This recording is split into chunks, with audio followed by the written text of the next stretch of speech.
Essa água é sua, tá, pastor? Tá joia. Obrigado, pastor Hélio, pelo carinho, pela amizade, por estar aqui com os irmãos. Para mim é uma honra muito grande poder vir a esta igreja, porque eu tinha um desejo de conhecer aqui a igreja. Não sei quem estava aqui no ano de 2015, quando teve a crise aí com a água. Quem estava aqui em 2015 com aquela problemática da água? Pois é. A nossa igreja lá no Rio de Janeiro, nós tivemos a alegria de fazer contato com o pastor Danilo e nós enviamos naquela ocasião 2 carretas de água aqui para os irmãos e foi um desafio grande para nós. Acabou criando um movimento lá no Rio, porque os pastores começaram a saber que a gente estava juntando água para mandar para cá, e aí os pastores mandavam lá para a igreja e depois Deus abençoou. Verdadeiro milagre da gente conseguir as carretas e conseguir trazer a água até aqui. Eu tinha um desejo muito grande de vir aqui, louvar a Deus com os irmãos, poder agradecer ao Senhor, porque os irmãos são valentes, superaram uma crise muito difícil. Hoje já soube que o Rio Doce voltou a estar doce, né? E isso é muito bom, e eu louvo a Deus por estar aqui com os irmãos. Tenho uma alegria também, algo que em comum aqui com a igreja, minha esposa que está comigo, Miriam, desculpa as mulheres presentes, mas a mulher mais linda aqui nesta noite, né? Com certeza. Ela, cerca de 30 anos atrás, parou aqui com uma caravana do então Iber, hoje Ciem, que estava retornando de viagem de formatura. Eles estavam voltando do Nordeste e pararam aqui, participaram aqui com a igreja, e hoje ela pode voltar 30 anos depois. As voltas estão muito demoradas, viu, pastor? 20 anos atrás nós estávamos trabalhando em Licínia, com 20 com 30, 50, aí fica para você de presente. Meus irmãos, é uma alegria mesmo, uma alegria grande, como o pastor Hélio já falou. Ontem eu passei ali em Cataguases, saímos do Rio ontem de manhã, resolvi vir de carro, né, e paramos em Cataguases, na casa do pastor Eduardo, um grande amigo, pude matar a saudade, ouvir as histórias, e chegamos hoje, logo depois do almoço. Fui muito bem recebido pelo irmão Flávio e a irmã Tatiane, né? Não sei se eles estão aí, não estou identificando aqui da frente, mas muito carinho, um almoço delicioso. Afinal de contas, quando a gente vem em Minas Gerais, a gente tem que vir preparado para comer, né? Se tem um negócio bom em Minas Gerais, é a comida, e isso é maravilhoso. E isso é algo muito bom para os pequenos grupos, porque quando a gente senta ao redor da mesa para comer e compartilhar a palavra de Deus, a bênção é certa, né? E a gente realmente cresce, a gente realmente se desenvolve. Meus queridos, nós vamos ter a oportunidade de estar juntos até amanhã à noite. Eu já soube que amanhã de manhã tem um café da manhã, né? Não é isso? 8 horas da manhã, pastor, o café da manhã. Então eu pensei da gente já fazer uma vigília e ficar direto, tá certo? A gente já... Então não fica preocupado muito com o tempo não, para a gente poder conversar à vontade, porque o café da manhã pelo menos já está garantido, né? Pelo menos o café da manhã já está garantido. Eu sei que a igreja está completando 88 anos e começar esse culto com esse tempo de adoração tão precioso, ver uma igreja que adora o Senhor, ver uma igreja que está viva, e eu amo igreja viva, né? E isso alegra muito o meu coração. E eu recebi do pastor Hélio o desejo dos irmãos de entenderem que é um tempo de ir além, porque é muito bom nós agradecermos a Deus o que já vivemos. Precisamos olhar no retrovisor e ver por onde passamos e lembrar com carinho tantas bênçãos, tantas memórias, tantas histórias, tantas conquistas. Eu estava vendo a notícia que saiu sobre o aniversário da igreja, né? Contando dos primeiros membros que compraram a propriedade, que depois acreditaram e construíram esse prédio lindo, todo esse investimento, todo esse empenho. Louvado seja Deus por esses irmãos. E nós precisamos olhar no retrovisor e celebrar o que o Senhor fez. Mas nós não dirigimos olhando para o retrovisor o tempo todo. A gente tem que olhar para frente, porque senão a gente vai bater com o carro, a gente vai desgovernar. Então a gente tem que olhar para frente, entender o que o Senhor tem para nós, o que o Senhor quer nos levar. E um dos textos que o pastor Hélio me mandou, que acho que está no coração dele, queimando aí nesses dias, é o texto de Jeremias, capítulo 12, verso 5. Se te fadigas correndo com homens que vão a pé, como poderás competir com cavalos? Vou ler de novo, Jeremias 12, verso 5. Se te fadigas correndo com homens que vão a pé, como poderás competir com cavalos? Meus irmãos, quando eu leio esse texto, e eu não vou pregar baseado nele, mas eu quero só introduzir essa ideia desse texto. Eu creio que Jeremias está deixando para nós um chamado de que correr com os homens está dentro da nossa normalidade. Está dentro do que nós, seres humanos, conseguimos fazer. Está dentro do que é comum para nós. Mas essa corrida com os homens, com os desafios da vida diária, com os desafios de cada instante da nossa caminhada, na verdade precisa servir como um treinamento, como um preparo para nós corrermos com os cavalos. Uau, mas quando a gente fala de correr com os cavalos, a gente está falando de algo bastante improvável. É muito improvável que um homem consiga correr com um cavalo e acompanhar a corrida de um cavalo. Porque, na verdade, o que Jeremias está querendo passar a ideia para nós aqui é de que nós fazemos o que é natural, mas há um Deus que nos chama para viver o sobrenatural. Nós fazemos o que é comum, mas em Deus somos convidados a experimentar o que é incomum. Nós conhecemos o que a razão consegue perceber, pesquisar, estudar, abrir a palavra, ler e entender. Mas o nosso Deus nos convida a caminhar com Ele pela fé. E a fé, ela muitas vezes pode parecer loucura para nós. Mas Deus ama os loucos. Deus ama os loucos. Porque é pela fé que nós vemos nas Escrituras tantas coisas acontecendo na história do povo de Deus, na vida do povo de Deus. Eu e você, queridos, somos o povo de Deus para esse tempo. Eu fico imaginando aqueles pioneiros dessa igreja, os primeiros irmãos que começaram esta obra, antes mesmo da cidade existir, antes mesmo da cidade ser organizada, onde o que mais tinha ao redor era mato. Talvez alguns deles tenham ouvido de outros irmãos: vocês são loucos, começar um trabalho nesse lugar que não tem nada, não é nem uma cidade, é tão pequeno. Talvez aqueles irmãos tenham superado barreiras que no final eles olharam e falaram assim: como é que nós conseguimos fazer isso? Nem eles sabiam explicar. Só que nós não podemos apenas agradecer e celebrar o que eles fizeram, nós precisamos continuar fazendo.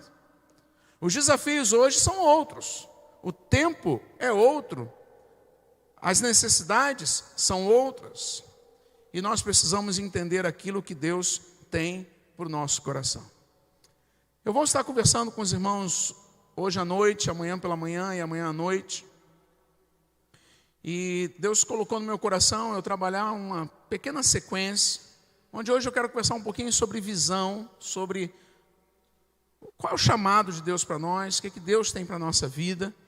Amanhã de manhã vamos tentar conversar um pouco sobre o poder de Deus que nos capacita, a despeito do tamanho do desafio, a despeito das lutas. E amanhã à noite eu vou fazer uma pergunta para você, porque amanhã à noite eu vou perguntar para você qual vai ser a sua resposta. Então eu espero que você me acompanhe, tá certo? E a gente possa caminhar junto nesses 3 cultos, nessas 3 mensagens. Como o pastor Hélio já falou, eu sou pastor da Primeira Igreja Batista em Vila Valqueire. É um bairro do Rio de Janeiro, capital. E essa igreja nós adotamos, passamos a chamá-la carinhosamente de Igreja Viva, porque nós aproveitamos realmente o Vi de Vila, Vá de Valqueire, e entendemos que fazia um jogo de palavras muito próprio e comunica muito bem com um não crente na rua, quando eu convido ele para vir numa igreja viva. Vem na igreja viva, vem conhecer a igreja viva. Isso nos ajudou muito nessa caminhada. Eu estou pastoreando essa igreja há 15 anos, mas eu tenho um carinho todo próprio por ela, porque na verdade eu cheguei nessa igreja, eu tinha 3 anos de idade. Cresci nessa igreja, fui seminarista, fui militar nessa igreja, deixei o exército, fui seminarista nessa igreja, saí dessa igreja, fui para Ricardo de Albuquerque, onde pastoreei por 11 anos, e depois fui convidado a retornar como pastor da igreja. E estou há 15 anos pastoreando a Igreja Viva. Mas há 7 anos atrás, irmãos, eu comecei a orar e pedir a Deus o direcionamento, a clareza, a visão do que Ele tinha, ou o que Ele teria para nós. Por que há 7 anos atrás, se eu estou há 15? Porque nos primeiros 7 anos eu arrumei muito a casa. Foi um tempo de muito trabalho, de acertarmos muitas coisas, de conversarmos sobre muitas coisas, de alinharmos o coração, de nos unirmos como povo, de resgatarmos amor, resgatarmos o amor pelas almas perdidas, resgatarmos o amor pela obra missionária. Questões que a igreja precisava muito naquele momento. Mas chegou um momento que agora era a hora de nós avançarmos. Eu acho que o mesmo sentimento que está no coração do pastor Hélio. Eu entendo perfeitamente, porque isso começou a queimar no meu coração. Era hora de avançar, era hora de seguir adiante. Está tudo muito lindo, a igreja estava bonita, o prédio, louvores lindos, estrutura, as coisas acontecendo. Mas tinha uma coisa que me incomodava muito, muito no peito. Faltavam vidas salvas. Eu não sei como tem sido aqui a experiência dos irmãos, mas a gente trabalhava muito, irmãos. A gente trabalhava muito, muita reunião, muito ensaio, muita peça de teatro, muita cantina, recepção, garagem, estacionamento, igreja. Paradigma do fazer. Chegava no final do ano, quando a gente ia batizar os irmãos no final do ano, batizava 5 pessoas, batizava 8 pessoas. Quando muito, num ano assim, muito bacana, batizava 12 pessoas. Isso começou a me queimar no meu coração. Começou a me incomodar muito. Eu comecei a orar muito e colocar diante de Deus. Porque eu comecei a pedir a Deus, Deus, o que o Senhor tem para nós? E eu comecei a entender claramente Deus me dando uma visão que nós deveríamos ser uma igreja viva, uma igreja onde cada membro desenvolveria o seu ministério. Tiraríamos essa ideia que fica tão arraigada às vezes de que o ministério é do pastor, que o ministério é do ministro de música, que o ministério é dos diáconos, que o ministério é de um grupo especial. Não, o ministério é da igreja. O ministério é de todos vocês. Todos vocês são discípulos e todos vocês receberam dons do Espírito Santo para a obra do ministério. Não é isso que Paulo fala? Todos vocês receberam, todos nós recebemos. E Deus começou a queimar isso no meu coração. E a partir daquele momento eu não tive dúvidas. Eu comecei a preparar a igreja. Muita oração, muitos treinamentos, quebras de paradigma, mudanças.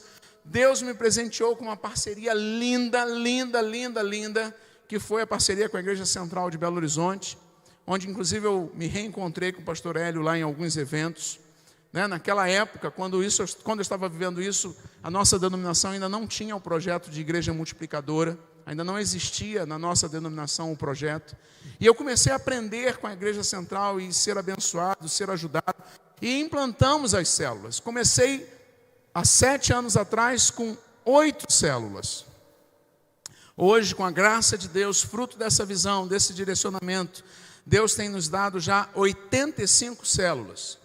Somos 85 células, com uma membresia atuante, comprometida. O que eu converso com alguns pastores, quando os pastores vêm conversar comigo, me perguntar, Lívio, mas valeu a pena mesmo? O que mudou? Eu falo para eles, 2 coisas mudaram. Uma não mudou, eu continuei trabalhando muito. A igreja continua trabalhando bastante, isso não mudou, graças a Deus. Mas 2 coisas mudaram, irmãos, 2 coisas mudaram. Uma, eu tenho outra igreja no sentido de comprometimento, de responsabilizar-se pelo que está acontecendo. Não tem mais aquela expectativa de que o pastor vai fazer? Não, eu sou responsável. Eu vi alguém passando, eu sou responsável. Chegou um visitante, os irmãos já chegam perto. Eu recebo às vezes os membros para se tornarem membro e vêm conversar comigo no gabinete antes de se tornar membro. E eu começo a conversar com aquele membro e pergunto, eu já vi você algumas vezes no culto. Sim, pastor, eu já estou na célula há 6 meses. O líder tal me recebeu e a célula me ajudou e me acompanhou e tem orado comigo e tem estudado a Bíblia comigo e eu me converti num dos estudos da célula. Eu vou conhecer aquela pessoa 6 meses depois. Ele já conhece 15, 20, 30 pessoas da igreja. E aí eu vou conhecê-lo. Por quê? Porque a igreja assumiu o ministério que é dela.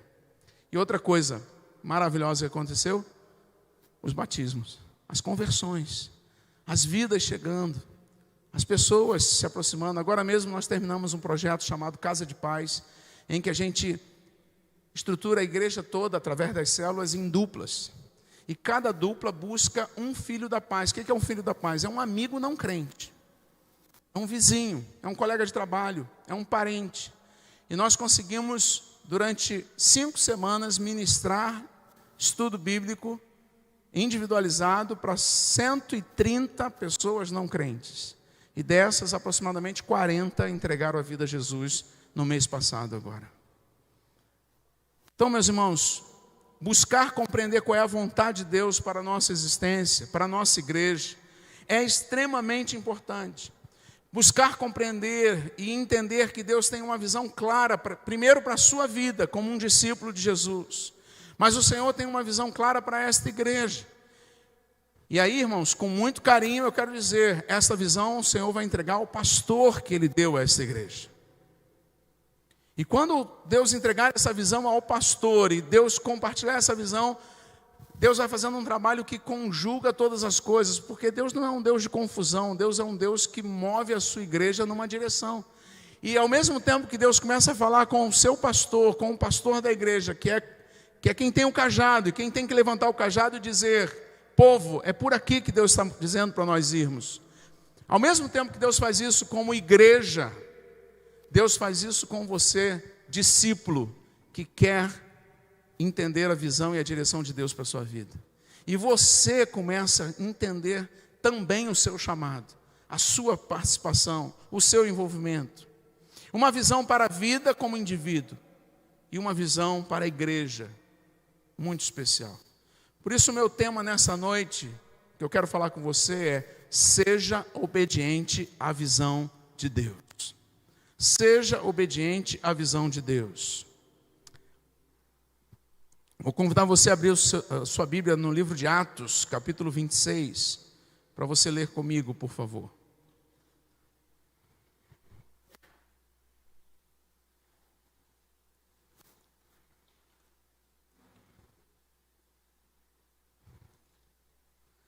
Atos, capítulo 26.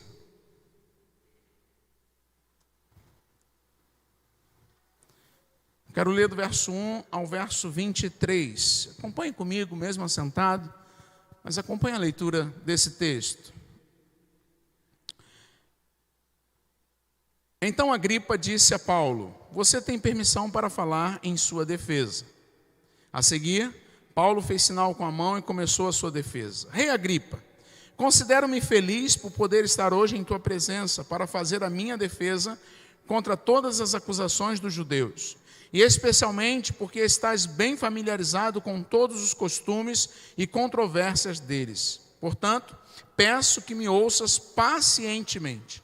Todos os judeus sabem como tenho vivido desde pequeno, tanto em minha terra natal como em Jerusalém. Eles me conhecem há muito tempo e podem testemunhar, se quiserem, que como fariseu, vivi de acordo com a seita mais severa da nossa religião. Agora estou sendo julgado por causa da minha esperança no que Deus prometeu aos nossos antepassados. Esta é a promessa que as nossas 12 tribos esperam que se cumpra, cultuando a Deus com fervor, dia e noite. É por causa desta esperança, ó Rei, que estou sendo acusado pelos judeus. Por que os senhores acham impossível que Deus ressuscite os mortos? Eu também estava convencido de que deveria fazer todo o possível para me opor ao nome de Jesus, o Nazareno. E foi exatamente isso que fiz em Jerusalém. Com autorização dos chefes dos sacerdotes, lancei muitos santos na prisão. E quando eles eram condenados à morte, eu dava o meu voto contra eles. Muitas vezes ia de uma sinagoga para outra a fim de castigá-los e tentava forçá-los a blasfemar. Em minha fúria contra eles, cheguei a ir a cidades estrangeiras para persegui-los. Numa dessas viagens, eu estava indo para Damasco com autorização e permissão dos chefes dos sacerdotes. Por volta do meio-dia, ó rei, estando eu a caminho, vi uma luz do céu, mais resplandecente que o sol, brilhando ao meu redor e ao redor dos que iam comigo. Todos caímos por terra.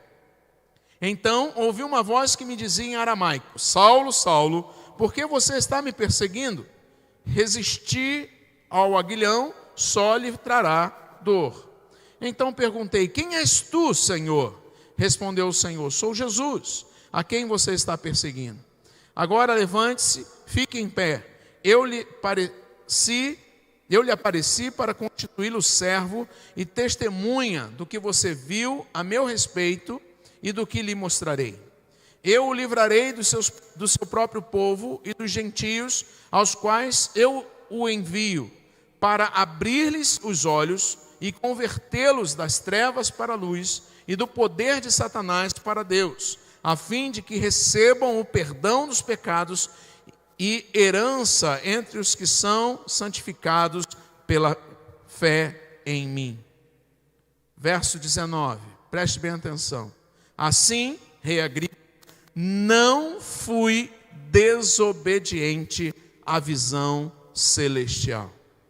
Preguei em primeiro lugar aos que estavam em Damasco, depois aos que estavam em Jerusalém e em toda a Judéia e também aos gentios, dizendo que se arrependessem e se voltassem para Deus, praticando obras que mostrassem o seu arrependimento. Por isso, os judeus me prenderam no pátio do templo e tentaram matar-me, mas tenho contado com a ajuda de Deus até o dia de hoje. E por este motivo estou aqui e dou testemunho, tanto a gente simples como a gente importante. Não estou dizendo nada além do que os profetas e Moisés disseram que haverão de acontecer.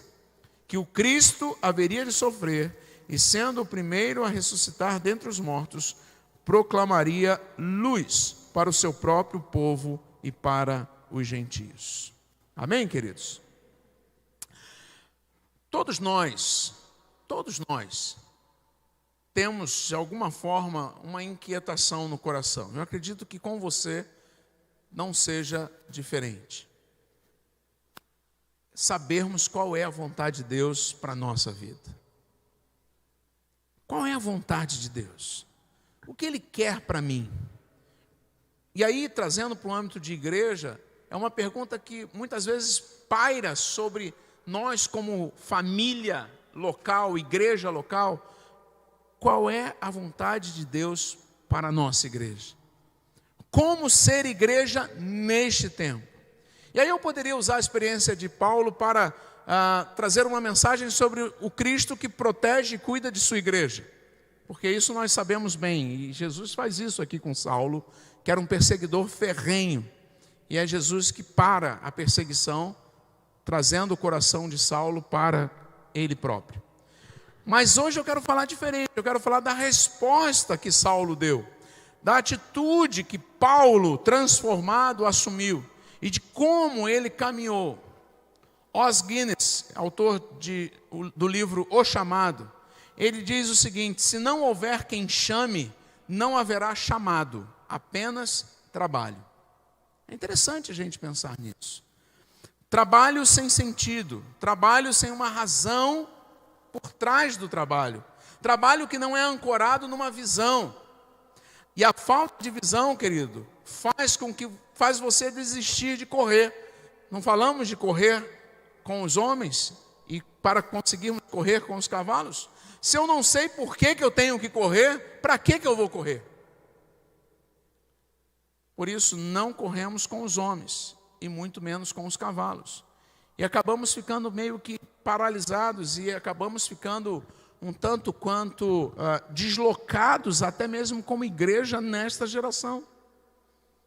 E isso é algo que nós precisamos parar, perceber e perguntar ao Senhor: Senhor, como deve ser a PIB de Governador Valadares para a cidade de Governador Valadares no ano de 2021, em meio a uma pandemia severa? Essa é uma pergunta que precisa pairar no seu coração, porque um homem sem visão é como um cego, andando sem saber aonde chegar, vivendo a vida sem ter uma clareza do que nasceu para fazer. Deus criou o ser humano, querido, o ser humano, o homem e a mulher, e não estou falando só dos crentes, estou falando do ser humano. Deus criou o ser humano para viver em uma conexão profundamente pessoal com Ele. Mas o pecado separou esse ser humano de Deus.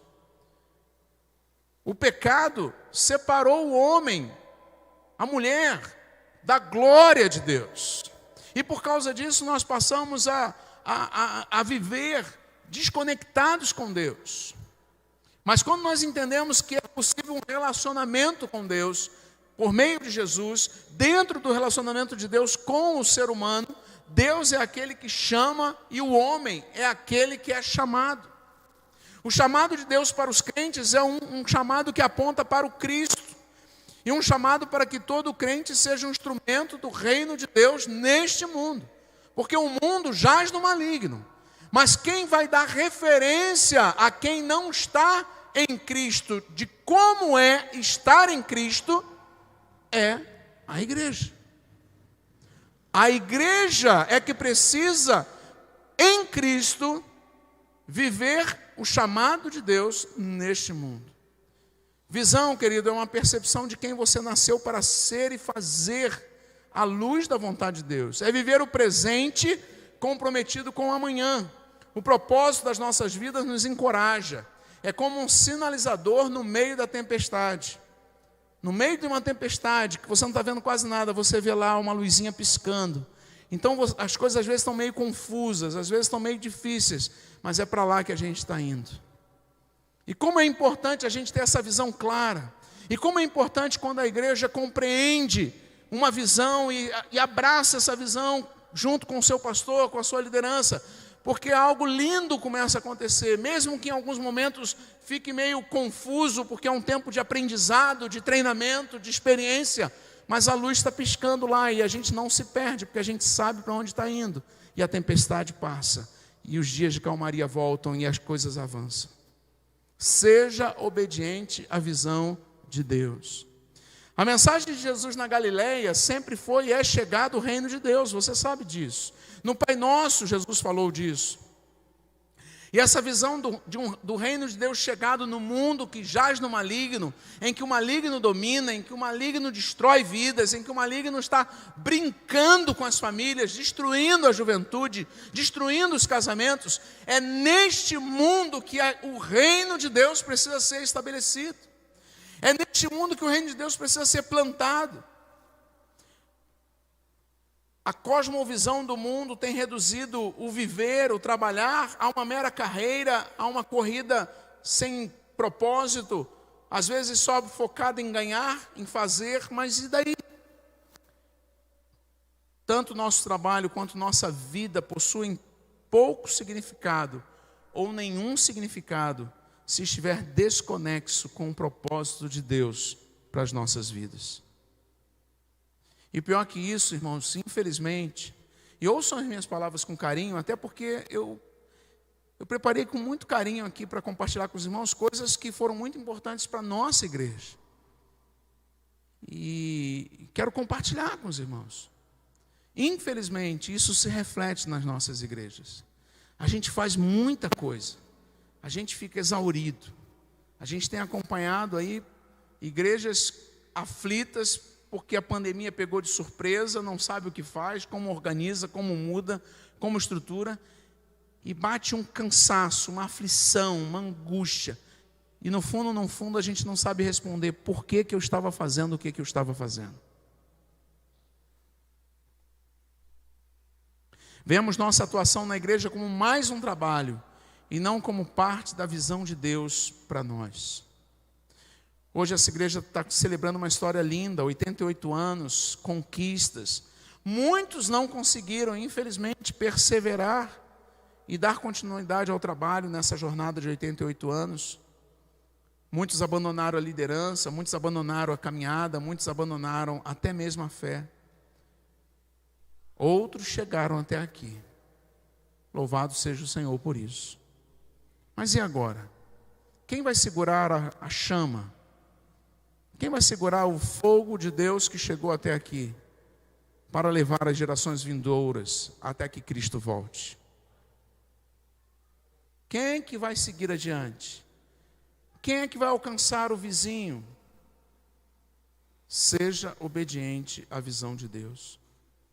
A visão tem o poder de trazer à existência o que não estamos vendo.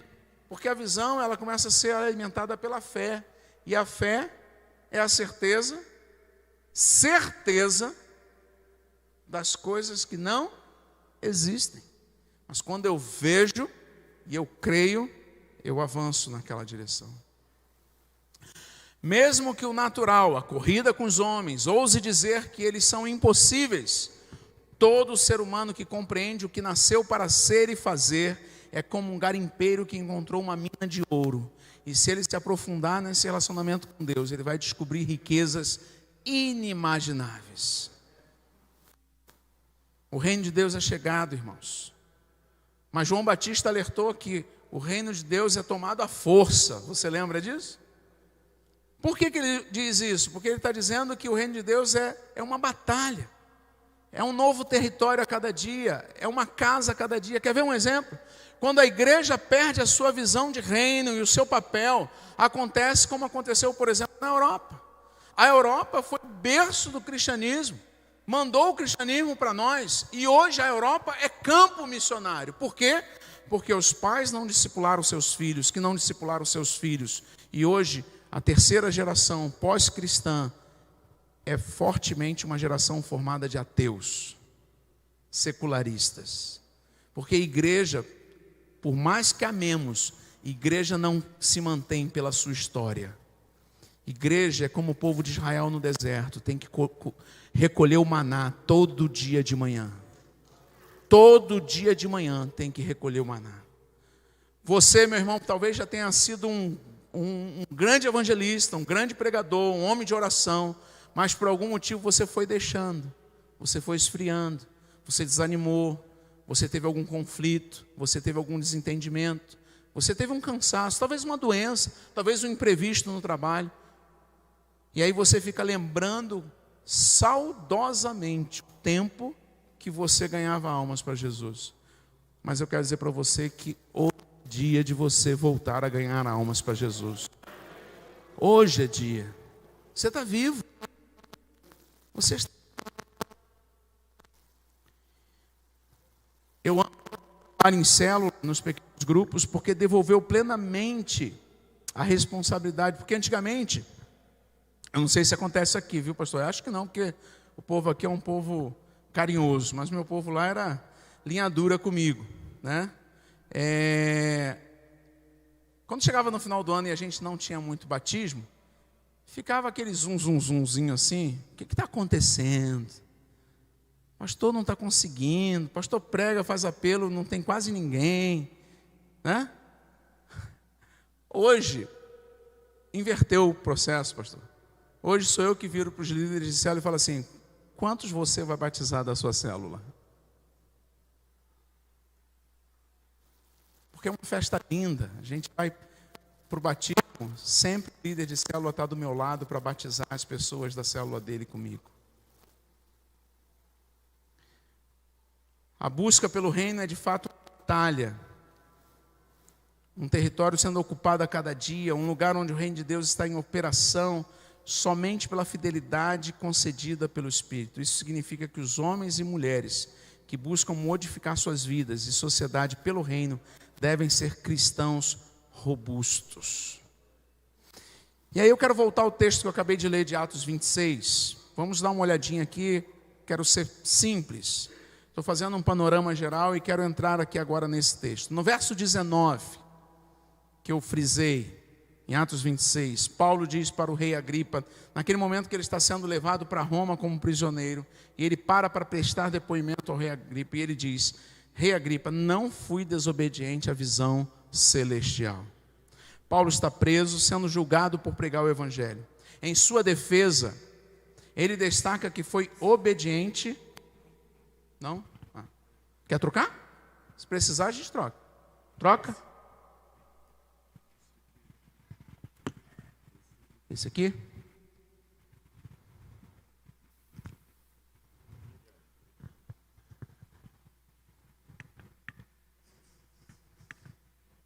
Alô? Alô? Ok. Vamos lá. Atos 26. No verso 19, então, Paulo diz: assim, rei Agripa, não fui desobediente à visão celestial. Preste bem atenção, tem duas coisas importantes aqui. Primeira, obediência, e segunda, visão. Sobre a visão já falamos bastante, eu quero só destacar que nos versos 17 e 18, se você olhar um pouquinho antes aí no texto, Paulo diz assim: eu o livrarei do seu próprio povo e dos gentios, aos quais eu o envio para abrir-lhes os olhos e convertê-los das trevas para a luz e do poder de Satanás para Deus, a fim de que recebam o perdão dos pecados e herança entre os que são santificados pela fé em mim. Esse é o resumo da visão que Paulo recebeu. Paulo ele resume nesses dois versículos: pregar o evangelho aos gentios, pregar o evangelho aos gentios, levar o reino de Deus a quem não o conhecia. É interessante que na defesa de Paulo, a defesa de Paulo recai sobre a sua vocação. Paulo fala lá no verso 4 e 5, eu não vou ler, mas nesse mesmo capítulo, versos 4 e 5, ele vai falar dos seus contemporâneos, que cresceram com ele, e que sabiam e poderiam testificar que ele era um fariseu, um judeu fiel. Porque muitas vezes, irmãos, nós estamos iguais aos fariseus, nós somos fiéis no que fazemos, nós somos dedicados no que fazemos, como Saulo era, como antes de ser Paulo, como ele era comprometido, ele era dedicado, mas ele estava sem uma visão correta. Ele não tinha entendido qual era o chamado de Deus para ele.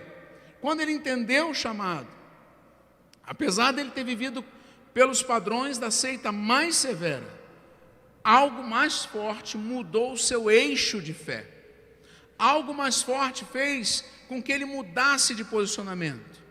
No verso 9, ele declara que estava convencido de que deveria se opor a Jesus e a sua ressurreição. Mas agora, ele está dizendo que ele se tornou um pregador de Jesus. O que mudou esse eixo de fé, de postura, de posicionamento de Saulo para Paulo? Ele que perseguiu e apoiou a morte de cristãos, como ele fala no verso 10, passou a ser perseguido. Algo ocorreu lá no caminho de Damasco que mudou Paulo. Paulo viu Jesus no caminho. Ele teve um encontro transformador com o Senhor. Não foi um encontro teórico, não foi um encontro de estudo filosófico, foi um encontro de transformação no íntimo da alma. E ele que era um pecador, passou a ser um pecador redimido. E ele que era um perseguidor, passou a ser um pregador de Jesus. Seja obediente à visão de Deus. Em Atos 9, nós não vamos ler, mas fica a referência para você, que é o capítulo que discorre a conversão de Saulo. Você sabe que Saulo ficou cego. Lembra disso? Depois daquele momento com Jesus, ele fica cego. E Jesus manda ele ir procurar quem mesmo? Me ajuda aí, vocês são bons de Bíblia. Ananias, o pessoal é bom de Bíblia, viu? Ananias. Procurar Ananias. Ananias ora por ele e ele recebe o Espírito Santo na sua vida. Ananias ora por Paulo, lhe diz coisas acerca do reino, e ele, convertido, é cheio do Espírito Santo. E aqui está o X da questão. O Deus que dá a visão, o Deus que dá o chamado, é o mesmo que nos capacita. E ele nos capacita tanto que ele decidiu habitar em nós, pelo seu Espírito. Ele decidiu habitar em nós pelo seu Espírito. Voltando a Atos 26, no verso 6, ele diz assim: agora estou sendo julgado por causa da minha esperança no que Deus prometeu aos nossos antepassados. Esta é a promessa que as nossas 12 tribos esperam que se cumpra, cultuando a Deus com fervor, dia e noite. É por causa desta esperança, ó rei, que estou sendo acusado pelos judeus. Olha que coisa linda. Paulo ele vai citar a mesma esperança, a mesma promessa, que ele entendia que era uma promessa de Deus para as 12 tribos de Israel, para o povo judeu. A mesma promessa que ele esperava como Saulo. Só que como Saulo, ele não tinha visto o Senhor. Então ele tinha uma promessa, mas ele não entendia quem era o Senhor da promessa. Ele não entendia como essa promessa seria cumprida. E ele se agarrou nas suas ideias, nos seus sentimentos, nos seus valores pessoais, e ele começou a perseguir os discípulos de Jesus, porque ele não entendeu quem era Jesus. Agora, quando Jesus aparece para ele, Quando ele vê Jesus, aí os pontos se ligam. E ele entende. Eu tenho uma promessa, ela continua lá.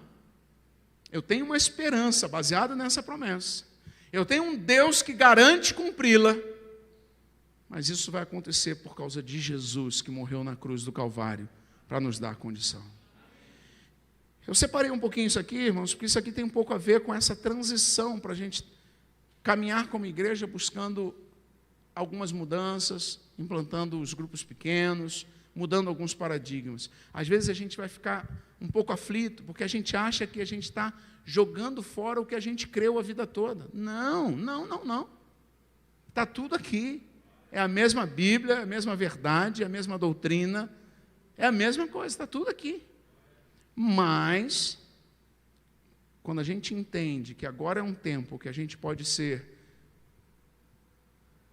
ministros de um novo tempo, cada discípulo ganhando um discípulo, cada um discipulando o outro, cada um cuidando do outro. Quando a gente entende que agora é um ministério de todos, quando a gente entende que a gente pode abrir a nossa casa, e é lindo, irmãos, é lindo, porque na nossa tradição normal, e é lindo isso, a gente pergunta ao irmão assim, como é que você se converteu? Ele diz assim, eu me converti lá na igreja batista de Governador Valadares, num culto que o pastor Hélio estava pregando, ele fez um apelo e eu me converti. Joia, é lindo. Mas hoje você chega na minha igreja e você pergunta a algumas pessoas, como é que você se converteu? Ele diz assim, eu me converti lá na sala da casa do seu Joaquim, durante a reunião da célula. Aí eu pergunto para outra, ela diz, eu me converti lá na sala da casa da Cláudia, na reunião da nossa célula. E você? Eu me converti lá na sala da casa do André. E aí sabe que coisa linda, irmãos? As nossas casas, além de serem casas preciosas, porque são onde nós moramos e vivemos, passaram a ser casas de salvação. Lugar de salvação.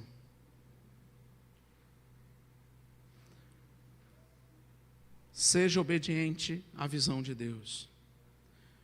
Paulo sabia que a esperança seria satisfeita, pois Cristo, o Filho de Deus, estava vivo. Essa foi a visão. Mas a segunda coisa que a gente tem nessa declaração de Paulo da sua defesa é a obediência. Paulo conseguiu ficar firme e avançar em seu ministério, não por este ter sido fácil, ou por ele ter recebido favores, ou ter ganho riquezas, bênçãos. Não, nada disso, pelo contrário. A história de Paulo, inclusive eu sugiro, quem não assistiu ainda e tem acesso, na Netflix tem um filme, O Apóstolo Paulo, vale muito a pena assistir, vale muito a pena mesmo. Né? A vida de Paulo não foi fácil. Açoites, prisão, naufrágio. Paulo mesmo declara, vocês não sabem que dentre todos os que correm no estádio, apenas um ganha o prêmio? Corram de tal modo que alcancem o prêmio. Paulo ele vai dizer para nós que todos os que competem nos jogos se submetem a um treinamento rigoroso. Acabamos agora de ter as Olimpíadas de novo, terminou agora também a Paralimpíada, né? Treinamento vigoroso, rígido, para obter uma coroa que logo perece. Mas nós o fazemos para ganhar uma coroa que dura para sempre. Sendo assim, não corro como quem corre sem alvo, e não luto como quem esmurra o ar, mas esmurro o meu corpo e faço dele meu escravo, para que depois de ter pregado aos outros, eu mesmo não venha a ser reprovado. De que Paulo está falando aqui? Ele está falando de obediência.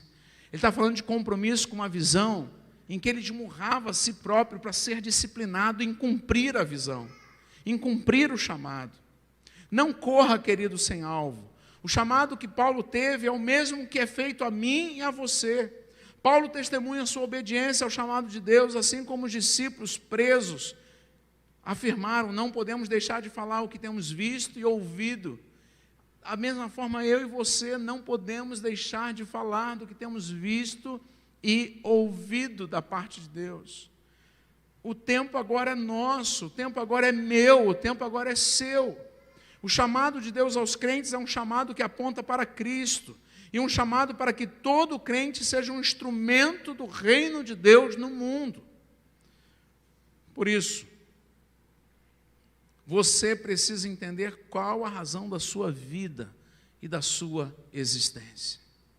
Você precisa pedir isso a Deus, querido. Você precisa separar tempo de oração, porque você não vai ter como ser obediente à visão de Deus se você não souber qual é a visão de Deus para você. Sobretudo se você ainda não se vê como um discípulo fiel de Jesus, tome essa decisão hoje. Renda a sua vida a Jesus e que Jesus seja Senhor. E a partir do momento que Jesus de fato é Senhor da sua vida, tire o pecado, santifique-se. O que rouba, não roube mais. O que mente, não minta mais. O que se prostitui, não se prostitua mais. O que engana, não engane mais. O que fofoca, não fofoque mais. Santifique-se, comprometa-se como discípulo. E a partir daí, busque em Jesus. Jesus, qual é o teu querer para a minha vida? Sabe, irmãos, no início da implantação dos grupos pequenos na igreja, uma irmã me procurou. Irmã muito querida. Ela foi minha colega de faculdade, fizemos faculdade juntos, e muito querida. Mas ela me procurou e falou assim: pastor, estou procurando com muito carinho o senhor é meu amigo, mas eu vou mudar de igreja. Eu falei: mas o que houve? Ela falou: o senhor está falando muito que agora a gente tem que evangelizar, que a gente tem que ganhar alma, que a gente tem que discipular, e eu não estou nessa vibe, pastor. Sabe o que é, pastor? Sabe o que é você receber assim no boca do estômago, que você fica meio sem ação, que você não sabe nem o que dizer? Eu confesso, irmãos, naquele dia, na frente daquela irmã, eu congelei, eu travei. Aí, falei com ela depois, orei com ela. Depois eu fiquei pensando, o que eu vou falar, o que eu posso falar para uma pessoa que se identifica como cristã, como crente, como discípulo de Jesus, que está na igreja há mais de 30 anos e diz para mim que não gosta quando eu falo que ela tem que ganhar almas. Se alguém descobrir o que eu posso falar para esse irmão, depois me fala, porque não tenho o que falar mais. Eu só tenho que orar para que o Espírito Santo chame ela, para que o Espírito Santo dê uma sacudida e diga: minha filha, você é minha testemunha. Recebereis o poder do Espírito Santo e sereis minhas testemunhas. Seja obediente à visão de Deus. Há uma necessidade urgente de você romper com esse pensamento de dicotomia, de separação.